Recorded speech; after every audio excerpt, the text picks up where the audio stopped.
good morning, good afternoon, or good evening, and welcome to Chart Chat episode 44, where my fellow hosts and I discuss the good, the bad, the ugly, and the screaming cats of data visualization. My name is Steve Wexler. I'm the founder, principal, and chief professional chart looker at Data Revelations, and delighted to be here with Andy, Amanda, and Jeffrey. And let me pass things over to Andy. Hi, everybody. Andy Cotgreave, Senior Data Evangelist at Tableau. 12-year anniversary this week, so crikey, it's been an amazing ride. That's enough intro from me. Just one notice, I have to leave a little bit before the end of Chart Chat today, so if I disappear, that is why. Over to Amanda. Hi there, everyone. My name is Amanda McCulloch. I am a health data visualization designer based in Washington, D.C. I also volunteer as the executive director for the Global Data Visualization Society, and excited to be here and chatting about some interesting things that we saw this summer. Always fun to take a little summer break and circle back together again in September. Back over to you, Jeff. Hey, everybody. Jeff Schaefer here, professor at the University of Cincinnati and the Lindner College of Business. Excited to be here and show some visualizations today. Well, delighted we are all here. Can't wait to see the stuff. I know we're also going to be seeing stuff from Nick DeBarra, RJ Andrews, Jack Heineman, Tanya Lomskaya, but also make sure to join us if you are able for the legendary after party where you get to pipe in and give your opinion and your thoughts on these matters. So that's the URL, bigpic.me/after.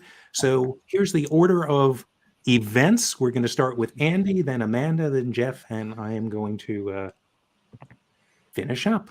So Andy, let me hand things over to you. All right. Well, hi, everybody. So the brief was, let's talk about data viz this summer. And my three co-hosts decided to talk about things they'd seen from other people. And I decided to talk about me. Which I guess is okay, right? So I wanted to talk about visualizing hiking data and what is possibly my hardest walk ever. So my summer highlight was hiking in the Austrian Tyrol. In particular, one hike that I did alone. My family was staying by the pool, very sensibly, to the top of this mountain called Rappenspitz, and it's about 2,500 meters high. It was one of the three hardest hikes I've ever done.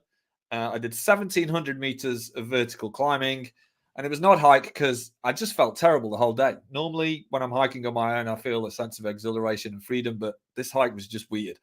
So rather than share photos on social, I thought, how can I put into a data story the extreme nature of this hike compared to all the other hikes I've done? Well, I record all my hiking and running activity in Strava.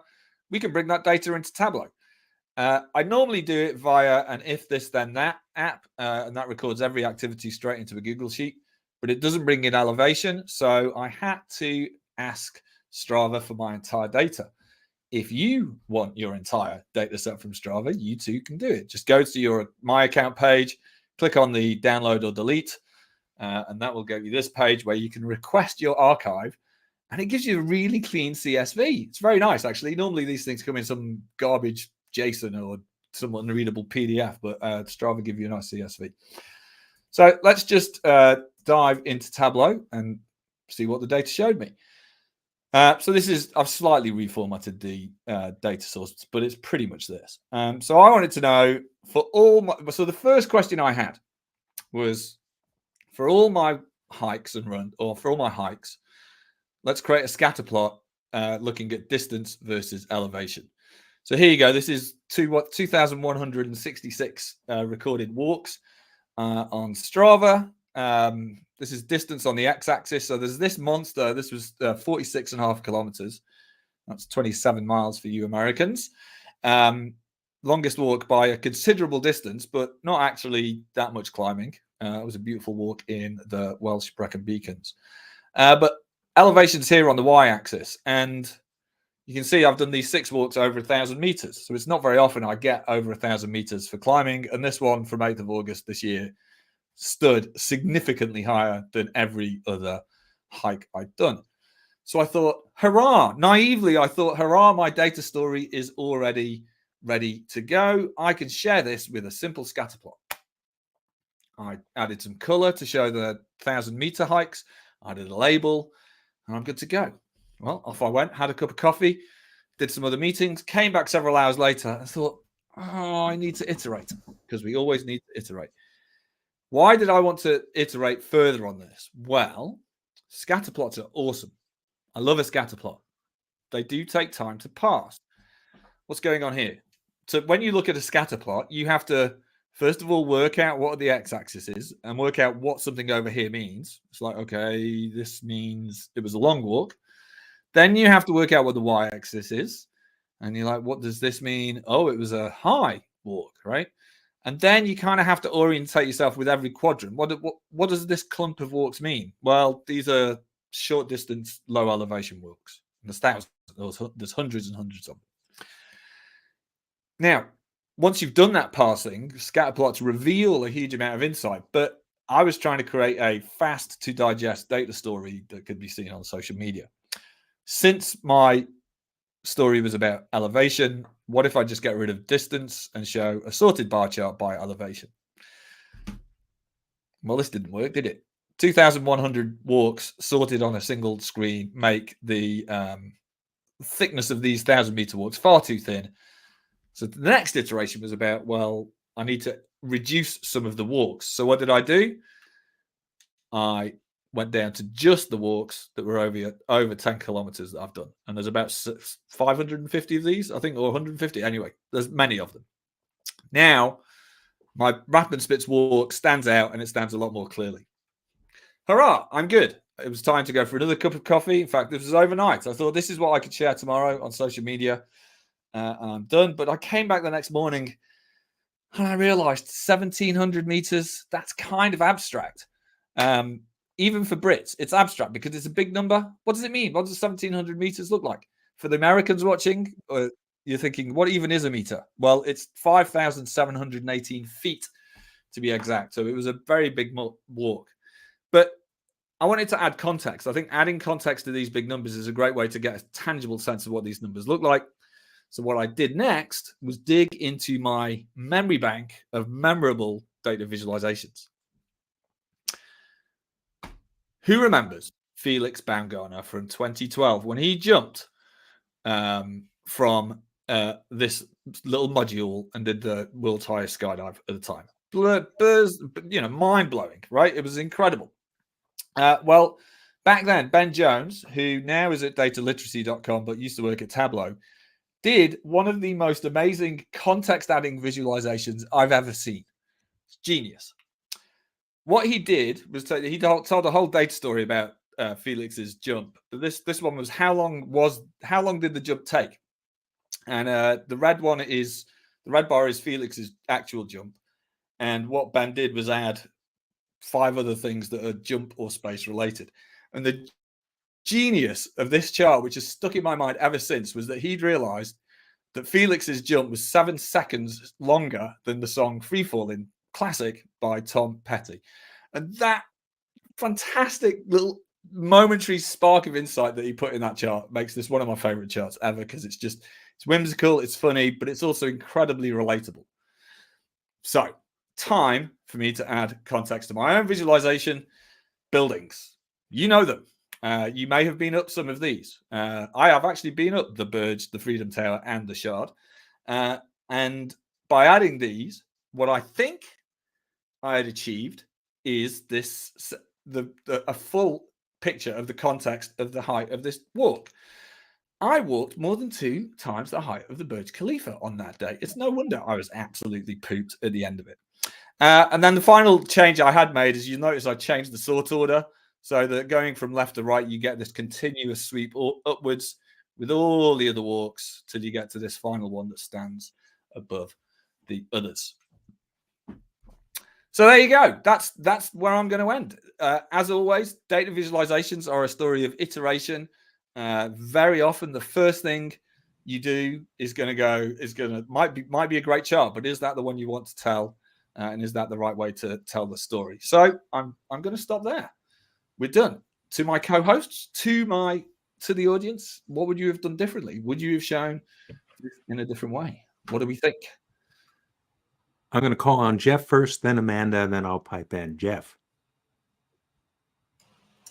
I like it. I like what you did here. I immediately when you changed it to a bar chart, I don't know if it was obvious for everybody else, but I was like, oh, compare that to a building height. And so where you ended up was exactly what as soon as you put elevation as a bar chart, it was like, okay, well, yeah, how tall are buildings, or a mountain range, right? It's not going to be as high as say a large mountain range, but I really like it. I also would call out just your annotation layer, what I talk to my students about: a good title, a good subtitle, annotations. You have a lot of stuff on there, but yet it's all really informative. And so I really like what you did, especially how you work the bar chart in with the buildings, not just put the buildings side by side. You worked it in there. I really like that.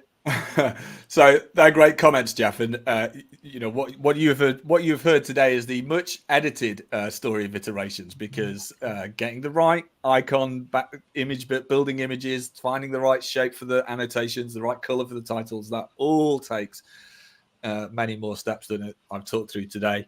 If I was to do this again, I'm not looking back at this. I don't love the way I've colored this one or styled it, but we could keep going. But thanks, Jeff.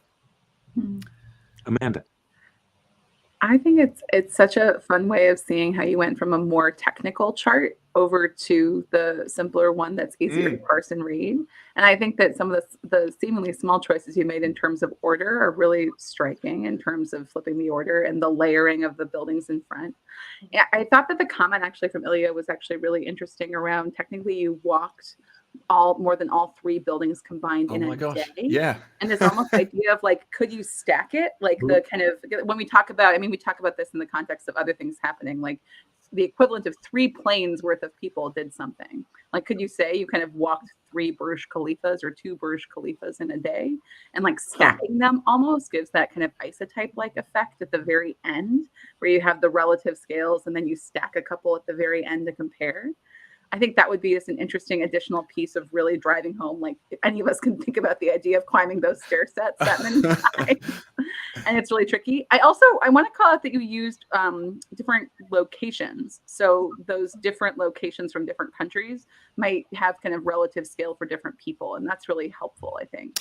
That was intentional. So there's Middle East, US, Middle East, North America, and UK. I could have added, but I did deliberately choose global distribution of buildings for that. Yeah. One thing I'm curious about is I've gotten very attached to are these right aligned y-axes ever since we had Razan from The Economist. Yes. Where kind of that gives you the most, like if you care the most about that last point in your data series, whether it's time or in this case, the height, does moving that axis over to the side actually maybe free up a little bit of space for you to put your annotation there, or kind of your dotted line there, or just kind of declutter that left panel in terms of where people are reading and what they're focusing on? Because my eye immediately reads the title and then reads the axis first and then reads over to the right, versus removing that axis and kind of tinkering with the annotation level a little bit. Oh, it's a prime example of that use case. Yeah, dead right. I was also wondering, the US is behind in this area, but you could also use the opportunity for a dual access and have one in meters and one in feet, and then you'd have the US is my subtle attempt to try. We're way behind. We're way behind on this system. I understand. Just go metric. It would be easier. I would be, right? It certainly would be. My guess is probably the 3 of you have read this book, and a lot of our viewers have read it. But if you have not, I encourage people to read Making Numbers Count from Chip Heath and Carla Starr, and talks about this context placing that you've done. The free-falling example, yes, I can relate this to this particular building that I've either seen or gone up in, etc. So if you're not familiar with the book, highly recommend picking it up. Could you make a Meko chart where you actually size the axis on the bottom to your time distance? Yes, I at the price of comprehensibility on social media.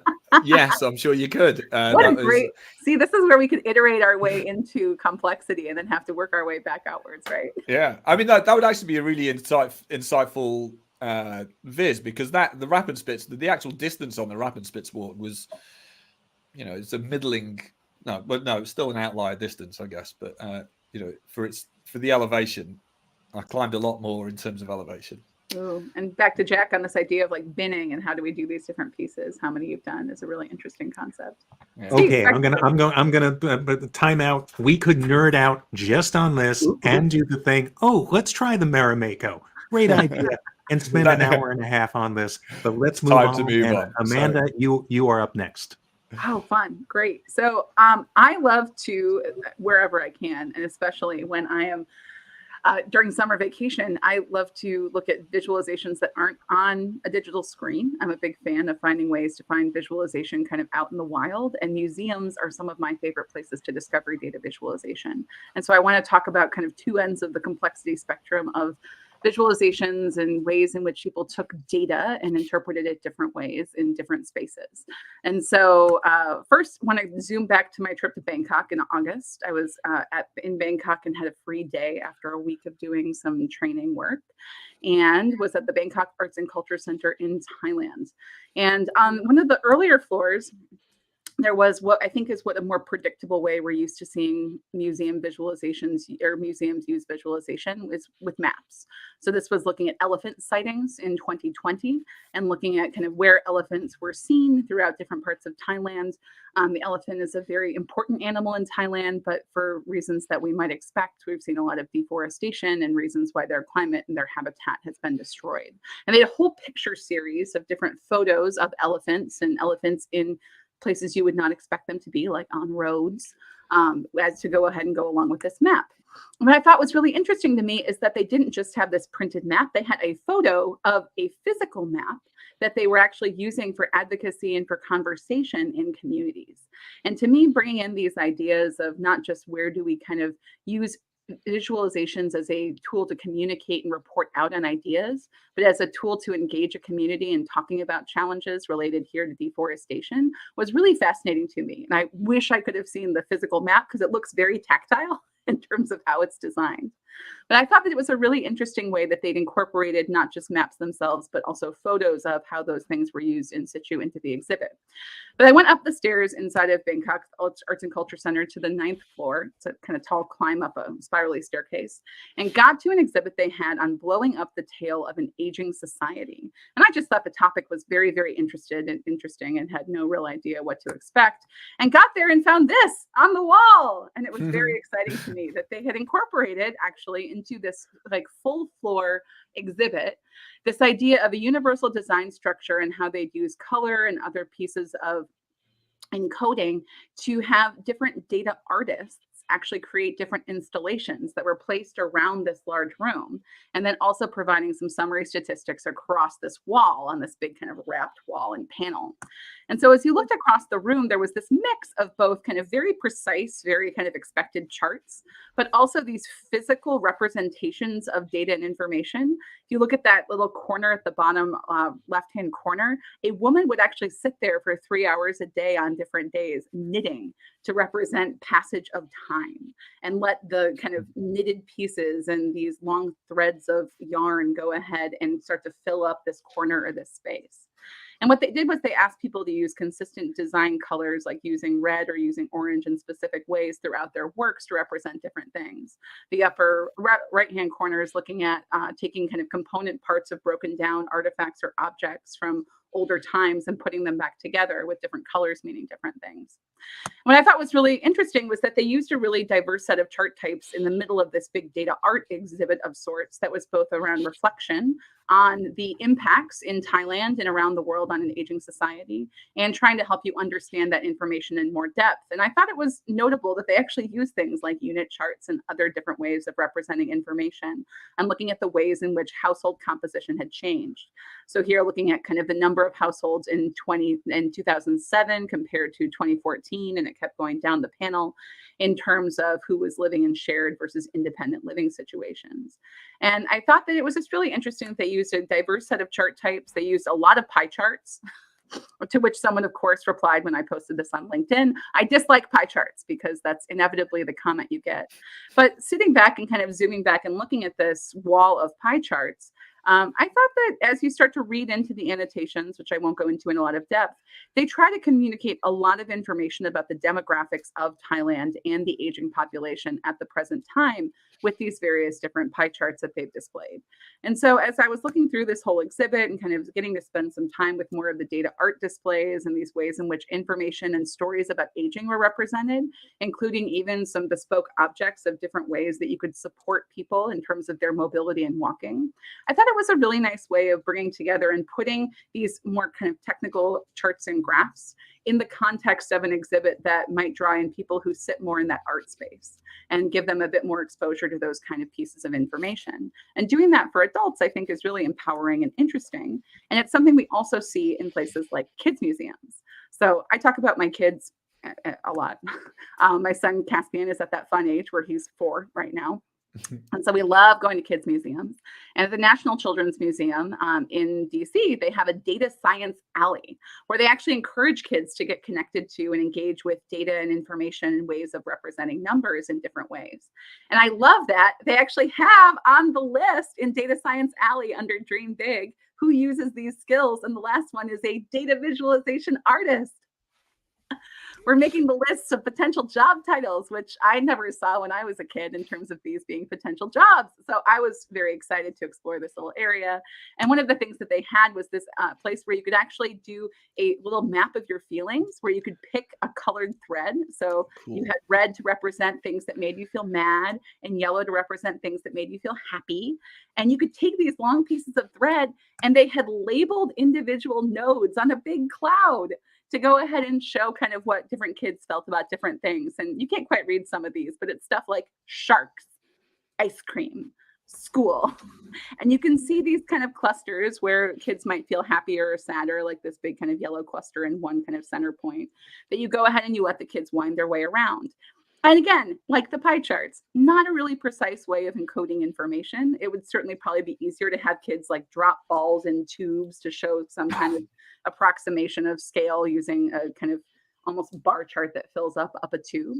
But my son had a lot of fun doing it. And so there's something I think that's really exciting about seeing the ways in which in museums and other spaces, we're not just thinking about communicating information in charts and graphs to tell a story and to tell someone something, but to actually get kids to start to think about kind of patterns and information in different ways. And for older kids, there were prompts around how to look at this cloud and how to look at other parts of the exhibit as things were created that would help them kind of think in different ways about what data they were creating with their actions and their activities. So that was part of my fun summer, was getting to go ahead and see interesting examples of data visualization in the wild, both in places like Bangkok, but also getting to play around with that and experience that with my son here at the Children's Museum in DC. So going away from the digital design space, but here we are. Do you all have fun examples of where you've seen interesting visualizations in the wild, whether it was from this summer or otherwise, and seeing kind of where museums and other spaces are using data to engage visitors? Andy? This thread example is great. It's a thing that I've seen at many tech conferences and in fact and board game conferences.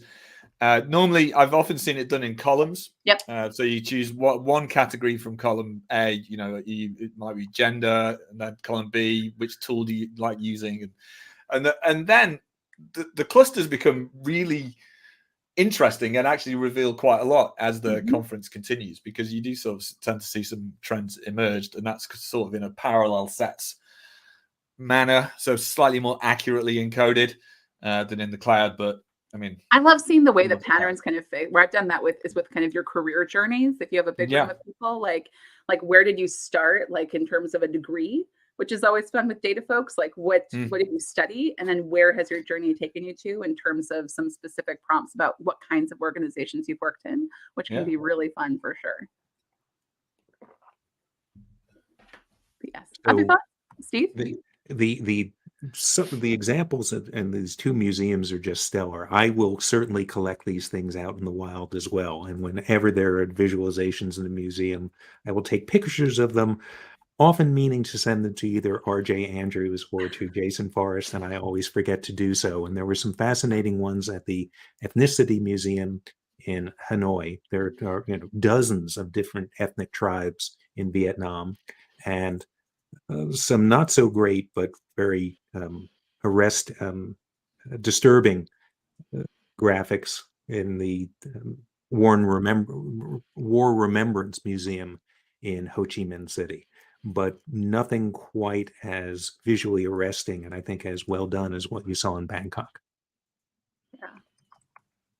And I'll put a link to the exhibit if people want to explore some of the Bangkok one online. They've got some examples and some more descriptions of how they set up and did the prompts for how to talk about that. But it was such an interesting piece with this intersection of presenting information, but also activism. Like, what do we need to do as a country when we have an aging society that increasingly needs help and support, which is part of, from a public health perspective, the kind of epidemiologic transition we expect as countries are able to support people to live longer lives. So it's one of those, I wouldn't say unintended consequences, but things that we have to grapple with in terms of how we support older individuals in our communities. Did you think it worked?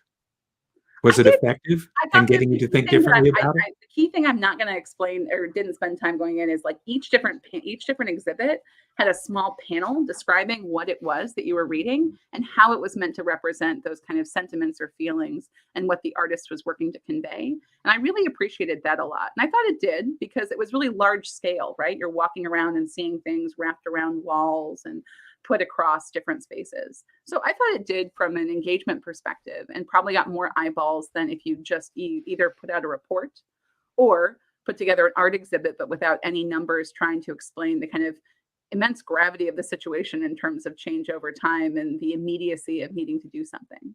And the words were actually very helpful and important for explaining the intention. So I am certainly have concerns trying to compare multiple pie charts, but I will say I wanted to know, wait a minute, one of those pies is just a solid black circle. What's that about? So that certainly caught my eye. It does, doesn't it? 99%. And I can zoom in closely. I'll zoom in and look at it on my zoomed in screen. But yeah, it is interesting how it kind of does draw your eye in, and you see, to me, like none of these have more than, there's one that has I think 5 segments in the upper right, but they're all basically 2 segments looking at share. And so it's not looking at kind of a ton of different segments separately. And I think the call out numbers on the side of what you should focus on are really effective. So I'm sure we could take some umbrage with the contrast level of that beige on the white background. Andy. My favorite physical data art exhibition, which many of you have probably seen before or maybe not, but this is I'm showing this, Amanda, because you said that thing about how people who aren't data analysts will not engage with all your charts, and if you can get them to engage on a different emotional level, then maybe it'll work. So this was a necklace made by Miriam Quick and Stephanie Posovich back in 2015 for an exhibition in Sheffield in the north of England, and it was all about trying to communicate to the public about air quality. So the necklace encodes air quality for a particular week. The week containing 5th of November, which is our bonfire night. And that big red spike is the terrible air quality on the night of that year. And I love this because it's really an emotional, physical, visceral sensation. You know, here's the bar chart. If you'd put that on in the exhibition, I don't think people would have engaged. So I love this. It's emotional. Stephen Few and I had the hugest row about this. He denied. He said this is not data visualization. I say it is. He said it isn't, and he said there was a line. He said, "If I gave this to my girlfriend, she'd think I was a joke." At which point I was like, "Well, we're not going to get any further with that argument, then, are we?"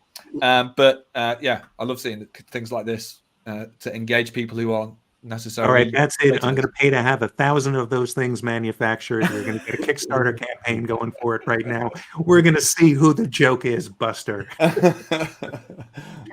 All right. I'll go and I'll throw. I know we've got to move on to like some really interesting other bits, but I'll put the link to the exhibit article into the chat box below. And for folks who are joining us, you can find the information about the exhibit on the Bangkok Art City website or on the Bangkok Arts and Culture Center's website.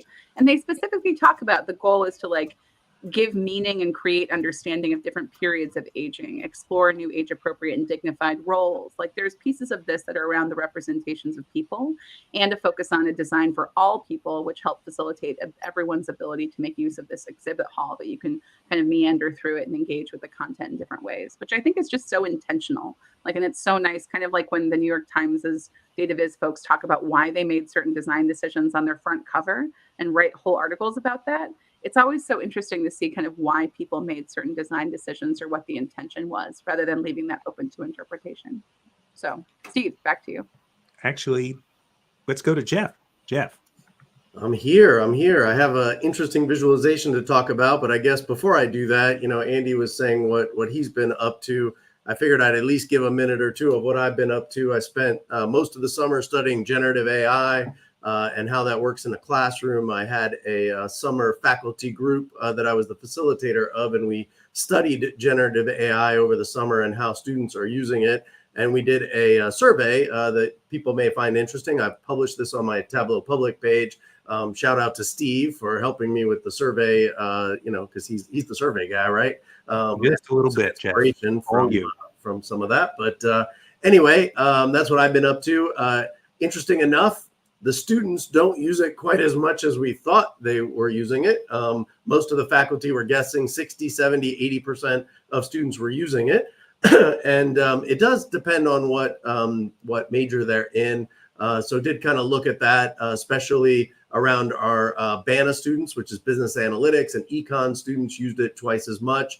Graduate students used it a lot more. About 50% of our graduate students versus undergrad were using it a lot less, which was really interesting. And we studied concerns with AI, which was also interesting. People had different concerns around AI. They were very concerned about using it on an exam and very concerned about writing a paper with it. But interesting enough, over coding and using it for discussion boards, people just got less and less concerned over these areas. And so we kind of analyzed some of that. The most interesting thing was doing thematic analysis on general comments, because any of us data folks know what a pain it is to deal with general comments.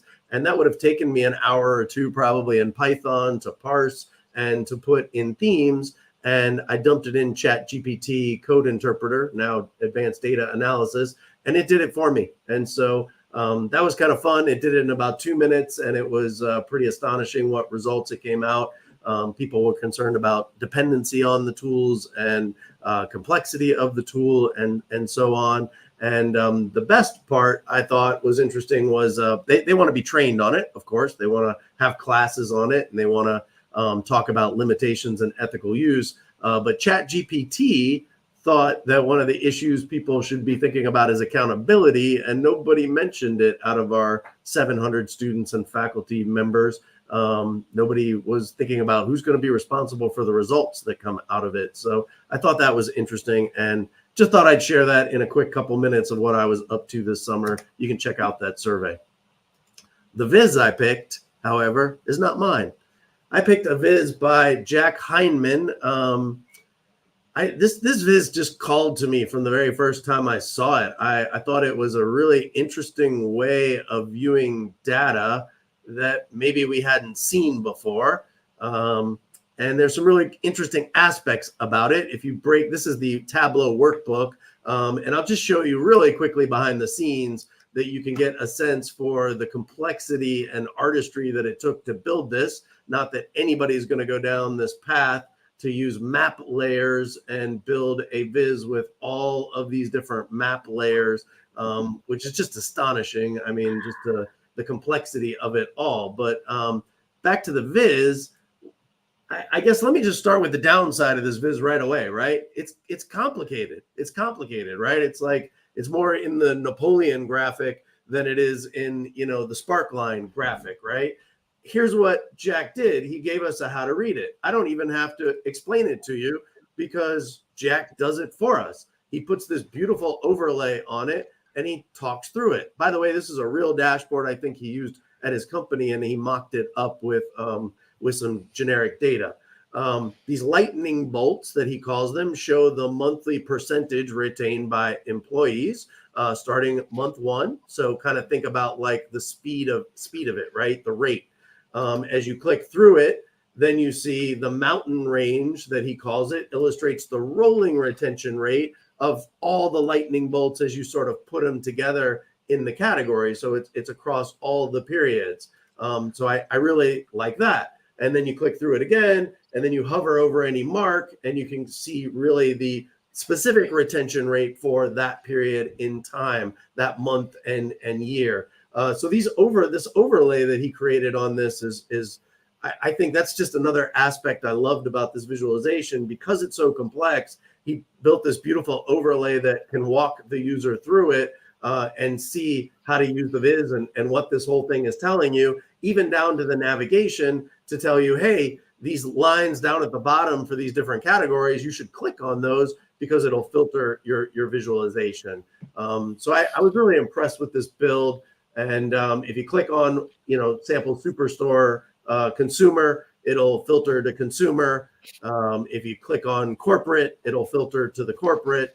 And if you filter on home office, it'll filter to home office. He also has an explain it to me tutorial of the dashboard and walks more step by step through this thing as well to talk about the data, not how to read it, but the data itself. And kind of explains it to the user. So you get the story in the viz, that you have a tutorial, and then you have the story in the viz. I won't walk through all the parts on that because I know we probably have lots to talk about with this. But I thought that was really interesting. My co-author, this is hearsay, so you all can correct me if I'm wrong here. My co-author, Steve Wexler, voted in on this viz and said he really preferred the area underneath the line to be shaded. Is that true, Steve? It is because okay, go ahead. Well, so I'm going to take a disagreement here on that for just one specific aspect that will drive me crazy. This is where we can all disagree if you like.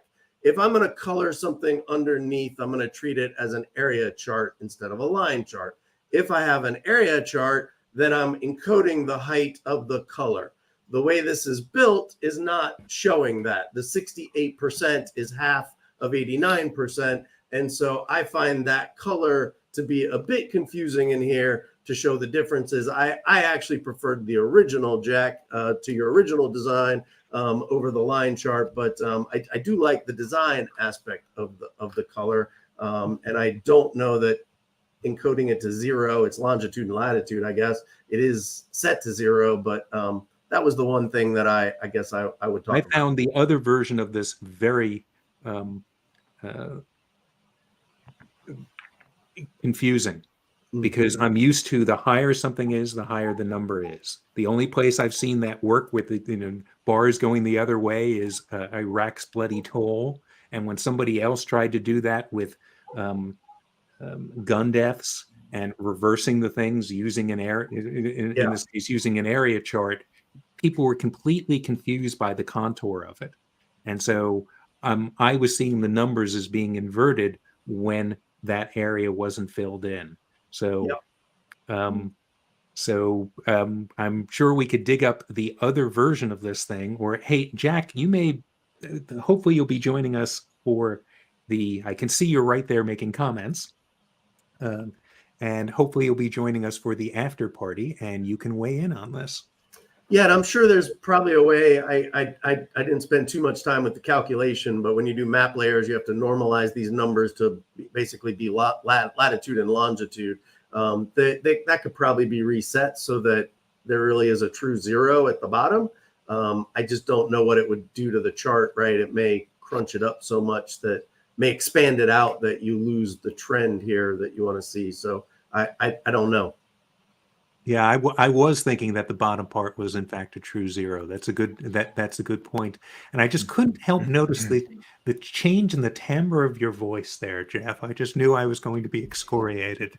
You have an obvious tell when you play poker. Oh, okay, you know me too well. The body language, his voice, it kind of went up good 3 to 6 decibels. It was He's been thinking about what he's going to say for about 2 weeks on that as well. He's like, I'm building to it. I'm building. Here we go. It's time. Major props to Jack, too.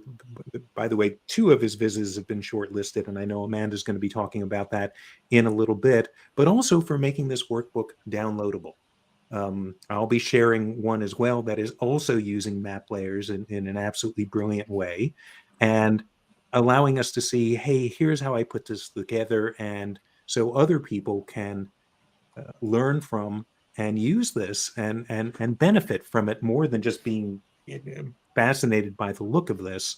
So thank you for doing that. The other thing is, in my practice, which is pretty long, I think HR data is the most troublesome and complicated data that I'm dealing with, whether it's employee retention, whether it's cross-function mobility in an organization, etc. It is hard to capture this. And I will say one more thing, Jack. I don't know if you did show me some additional functionality, and I will leave it up to you if you're going to share that with others, but it was really cool. Some other stuff that's in the non-generic version of this. So I'm not going to share what that was. I will leave that to your discretion. But it was cheek smacking. I love the overlays. To me are just, I mean, just pure gold. Like I look at those, and as I think about the goals we have around improving data literacy and people's ability to use these kind of charts, right, and use things that are a little bit less familiar to us. I mean, this is the piece of it that just gets me so excited about the ways in which we're thinking about dashboards, kind of the way we think about other data products and around how we think about interactive data experiences. But it's not just enough to go ahead and put a bunch of charts together with useful information. We have to help people learn how to read them and how to use them, and not overestimate kind of someone's ability to do so. And the fact that you can hide them and they're there when you need them, they go away otherwise. It's not very intrusive to have those little buttons at the bottom, I think are just brilliant. So kudos and well done on the explanation layer in terms of what that looks like. And just doing that is not a trivial undertaking by any means. It's a lot of work just to do the overlays. I just wish we could have all been a fly in the wall watching Jack do this from execution to delivery, because this is one of these things where you've got this concept and then you've got a tool which you're going to have to bash into shape in order to execute it, and you're going to go forwards, backwards, you're going to get frustrated, plod forward, and finally out comes the outcome. And Andy, if we were a fly on the wall, what is the lifespan of a fly? We wouldn't have lived long enough to see the entire indeed course of developing this. But I'm sure many of us have gone down this path of beautiful obsession many times in our lives. And well done, Jack. This is all one sheet. Yeah, yes. I've played with map layers a little bit, but not to this level. By the way, so there's not a map in this thing. It's essentially a scatter plot, and if you were to show that the headers on this thing, you would see a particular what is the range of values, and then this is how Tableau did maps before version 4.0. You created a scatter plot, you came up with an arbitrary X and Y set of values, and you put a Rand McNally map, picture of a Rand McNally map behind the scatter plot, which means that you could easily put Hawaii and Alaska right next to each other off the coast of California. And that's kind of what's happening with this, but on steroids. What I'm going to say is, and I appreciate Jack saying this, plenty of flies passed. The life cycle of a fly, my days of AP Bio are more far past me, but it's not more than a week or two, right? I mean, we're talking pretty short, like days maybe.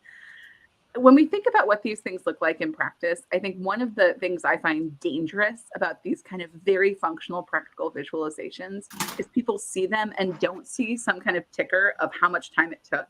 And a question I always ask clients in the real world is, we can build it, but do you want us to spend 4 weeks building this very bespoke piece? Is this dashboard going to be used that much that it's worth doing all that labor on, compared to building 4 other kind of simpler dashboards that help you answer more questions? And I think that being honest about those trade-offs is so important, because otherwise, I mean, even for a really advanced person who uses Tableau a lot, this is just a lot of labor and a lot of QCing when you finish getting all the layers together. I'm sure that everything's working the way you intend. And I think we should talk more about what those trade-offs look like. I think that's really important. All right. Well, great work there. Let me Yeah. share my screen now. And I'm going to show a handful of things that delighted. One thing that I worked on, and then I'll do a deep dive on another map layer visualization. But first of all, I encourage everyone to read this gem of an article from Nick Deborah, who's online with us at the moment. Connected scatterplots make me feel dumb. In case you're wondering what a connected scatterplot is, it's something that looks like this, and it kind of makes me feel dumb as well. And I am a professional chart looker-atter, and I always have to work really hard to parse these things and figure out what's going on. It is a stellar article and discussion. And Nick posted this both on LinkedIn to see if it would generate a discussion, and on Twitter, where an amazing discussion transpired about this, including John Byrne Murdoch weighing in. And for me, the priorities of making accessible data viz are in descending order: 1, narrative chart title describing what the chart's key takeaway should be; 2, chart type that most of your audience will understand; and then anything else seems to be absolutely trivial. That's brilliant. But I encourage people to find the Twitter thread for this, which shouldn't be that hard. Please read Nick's article. Like so many of his things, it's very thoughtful, well thought out, and he proposes a variety of different ways to present the same data that audiences may find easier to digest. Andy Cockgreave, I know you have discussed this in the past and weighed in on this as well. I thought it was just terrific. Go ahead. Steve, I mean, that was such a famous connected scatterplot from New York Times that's on screen. And if you spent like 20 minutes or 12 minutes or 6 or 7 minutes, you could glean a really interesting insight out of that chart. Yeah, but that's why it makes people feel dumb, because you could show that insight in a chart that people would understand in about 5 or 10 seconds. So and Nick has taken that on.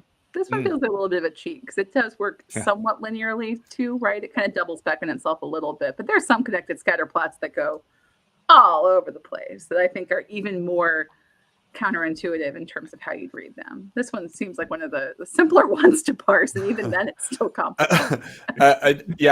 Nick, I'm not suggesting you're dumb at all. I wasn't saying you should have just spent time looking at the chart. That was not my No, Nick, I think Nick is being modest. So this, I really encourage people to read it and the attendant discussions with it. There, I use that word attendant, Jeff. Good word. All right. Next, our friend RJ Andrews is producing a newsletter, and this is just delightful. If you are fans of Philip Bump's How to Read That Chart or How to Read This Chart, I really encourage you to enjoy and subscribe to and hopefully pay for RJ's weekly, I guess they're weekly or maybe bi-weekly. You can weigh in there. And I just love this discussion of these old copies of Time magazine and all the charts that were in them. And most of the charts were actually in advertisements. So Chartography from RJ Andrews, highly recommended. And I did some fair amount of work this summer as well. And a query from someone who's taken my on-demand class on visualizing survey data was, well, how can we show uncertainty in Likert data over time? And that led to a 2 or 3 week foray into trying different stuff, etc. And I'm pretty pleased with what came out. I've got a blog post about it. And next week, I will be doing a whole webinar on not just longitudinal, but how do you show uncertainty in Likert data over time. And this is what I wanted to focus on. And it's a Voronoi tree map. And you're probably wondering, well, wait a minute, Steve, I thought you hated Voronoi tree maps. And now you are citing this just sumptuous piece of work from Tanya Lamskaya. And why am I inconsistent? Am I hypocritical? Well, I am both of those things, but I will explain why I love this one so much and why it actually lines up with what I think what we're all supposed to be doing in data visualization. But with that, I'm going to transition to the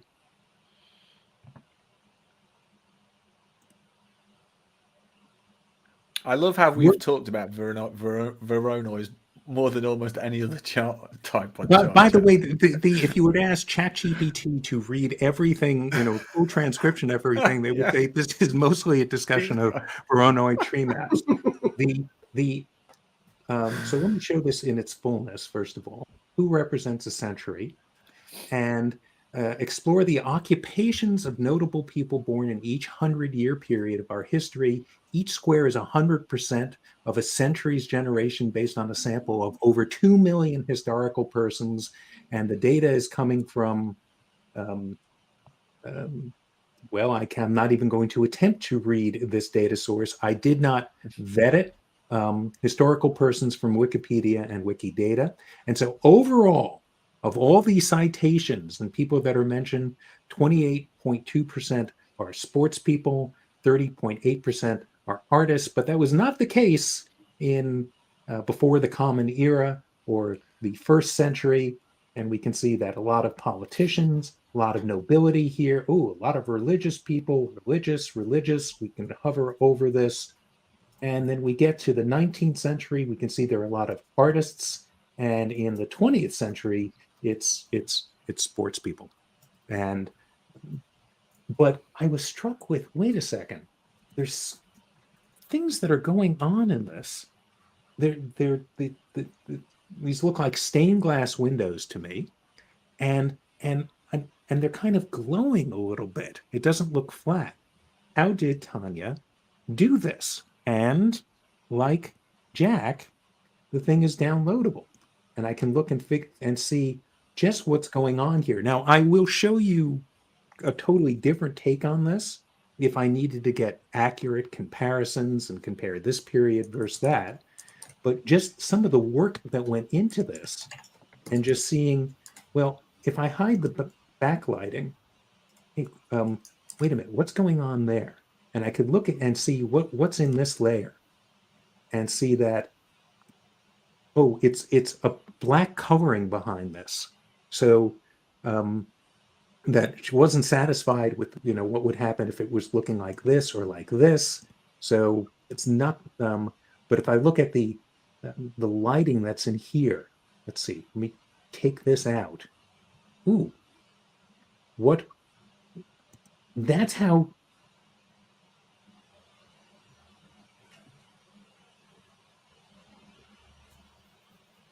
We lost Steve. I wasn't sure if that was mine or. No, I think that's it. I think we lost him. We can still see its screen though and see the beautiful glowing orbs. I love this comment over here about these Petri dishes, which just makes me laugh. It does throw me back to the world of kind of like putting little drops into a Petri dish or onto a microscope slide. Yep, and there we go. Oh, you're back. Excellent. I'm back. When did I go out? Oh, when you were playing with the shadow, the light, and he's gone. Steve, don't remove yourself. Oh, there you are. There we go. So if sorry about that, remove that, what's going on there? How is that this subtle light glowing? And also just the ordering of these different things that went into creating this, and I remember she posted a comment saying, yeah, she really struggled. Is the lighting subtle enough? And if we look at what's going on there, it's actually a shape behind this. And I can see she created these shapes and they're a certain color, they're behind it. The primary item, which is the main viz here, is if I look at the colors, there's an opacity to them. So if I were to make this totally flat, I wouldn't see those things that are behind. So she's got these cloud-like or haze-like shapes. They're a certain color. Behind them, is a black color, all to create this amazing effect that's going on. She's also wants to, however, drawing the polygons, she wanted those to come out. So if I hide the inner lines, it doesn't look quite as nice. If I can hide the cover frame. By the way, these items here, where it says scientist, explorers, business, those are actually shapes. The amount of work and hand chiseling that went into this is really something. So what would I have done with this thing? Well, I probably would have made something like this, which is, gee, I want to see what's happening over time, how is it changing, making accurate comparisons, etc. So hold on, let me just show the different pieces and how I might present it. For one thing, most of the entries are coming in the 19th and 20th century. And you don't see that in that other viz, but who cares? Also, I've got to tell you, my numbers do not match with hers. And I did not spend time trying to figure out the exact numbers and how these things worked. I was just wanted to show a different take on this. This is the overall. That was like that big thing in the center, and it's showing, yes, most of the entries are about sportsmen, then artists, then politicians. And now let's see how this stuff has waxed and waned over time. And we know the rules of either stacked bar charts or stacked area charts. It's really hard. I can see religion is interesting. It's kind of looked really popular in the 5th and 6th centuries. But if I want to make an accurate comparison, I'll click it and I can bring that to the bottom. And I can see that, it kind of peaked at over 50% in the 4th century. Or I want to see what's up with scientists, or I want to see what's up with politicians. And, let's look at nobility. Yeah, they really had their heyday in the 11th and 12th century compared to other people living at the time cited in Wikipedia, if I understand correctly. And sportsmen, barely anything, and really just shot up here. So if I were doing a business dashboard, I'd probably do something like this. So why don't I ding this? Because I'm not able to make the accurate comparisons. I can't see that there are so many more entries in this time period versus that time period. And it's simply because I think Tanya was building this with a particular audience in mind. We always say this in our workshops. Who's your audience? What's the message? And I think her audience was people who are fascinated and interested and excited about data visualization. And I think she nailed it for her intended audience. And thank you for making it downloadable and so that I could play with it and admire how you put it together. So I thought that was just terrific. You hit on my key question with your reinterpretation, though, and looking at the data, Steve, which I appreciate around, wouldn't it be true that the people who kind of have the most stories told, as we kind of focus on, we're going to throw back to Hamilton lyrics now, I guess, on who tells your story, but who's getting written up in Wikipedia? And given that Wikipedia emerged and these records emerged and this system emerged for classifying information in the 20th century, basically, that you'd have a bias towards a lot of people being from that period. So I think that that's a really helpful component there. But I do love the look and feel of these visualizations. They are lovely. Oh, just stellar. Jeff, any comments? And then we'll wrap up and move to the after party. I don't have any comments. I was just going to shout out to the diagram that you showed. Shout out to Tristan for his tool on creating it, because that's Tristan's tool is pretty incredible that it can create those things. So I put that link in the chat as well. Thank you, Jeff. Excellent point. Hey, Tanya, I hope you join us for the after party. So let's wrap up. And so you can find us at chartchat.live. You want to see past episodes, or if you want to see recording of this episode, or if you want to register for the next episode, go to chartchat.live. Amanda, you've got a couple of things to talk about. I do. If anyone's up in Boston or around Boston and you happen to be around Boston on October 4th, I'm doing the keynote at Chart Champ. It is a dashboard and data visualization competition and little mini conference that starts at noon on the 4th. I'll talk about why the world still needs dashboard designers in an age of AI. Yes, I probably have a vested interest in making that case, but I think that it is true from my experience working with clients around the world.